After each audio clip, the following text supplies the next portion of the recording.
இந்த ஒரு விஷயத்துக்காக நான் கோயிலுக்கு போனேன்னா ரொம்ப நேரம் ஆகுங்க வீட்டுக்கு போகிறதுக்கு. அது என்ன அப்படின்னா, அங்கே கோயிலில் கொடுக்குற அந்த பிரசாதத்துக்காக தாங்க. நான் காலேஜ் படிக்கும் போதெல்லாம் மார்கழி மாதம் பிள்ளையாருக்கு தண்ணி ஊற்றுறதுக்காக போவோங்க. அங்கே பூஜை முடியிற வரைக்கும் வெயிட் பண்ணி அங்கே கொடுக்குற அந்த பொங்கலுக்கும் சுண்டலுக்கும் வெயிட் பண்ணி நான் அதை வாங்கிட்டு வருவேன்.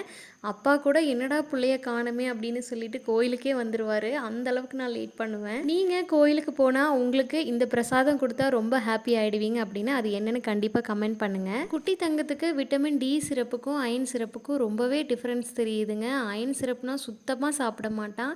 இதே டி சிரப்னா கம்னு சாப்பிட்டுக்குவான். டீ போட்டுட்டு கையோட சுண்டலையும் தாளிச்சிட்டு அதுக்கப்புறமா சாப்பிட உட்காந்துட்டேங்க. இப்போல்லாம் நாங்கள் என்ன சாப்பிட்டாலும் சரிங்க, லியாஷ் குட்டிக்கு கொடுக்காம சாப்பிடவே முடியறதில்ல. அதனால் அவனுக்கு தாளிக்கிறதுக்கு முன்னாடி கொஞ்சம் சுண்டல் எடுத்து வச்சுட்டேன். அதை மேலே இருக்கிற தோலை எடுத்துட்டு உள்ளே இருக்கிறத மட்டும் நான் நசுக்கி கொடுத்துட்டு இருந்தேன். மில்லட் தோசைக்கு மதியமே ஊற வச்சுட்டேங்க. ஸோ அதை இப்போ ஆட்டி எடுத்துடலாம் அப்படின்னு சொல்லிட்டு தான் வந்தேன். ஒரு வழியாக லியாஷ் குட்டியுமே தூங்க வச்சுட்டேன்.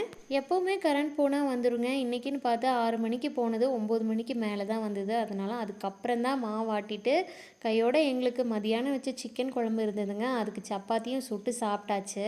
என்னோடய வீடியோஸ் உங்களுக்கு பிடிச்சிருந்தா கண்டிப்பாக என்னோடய சேனலை சப்ஸ்கிரைப் பண்ணிவிடுங்க. நன்றி.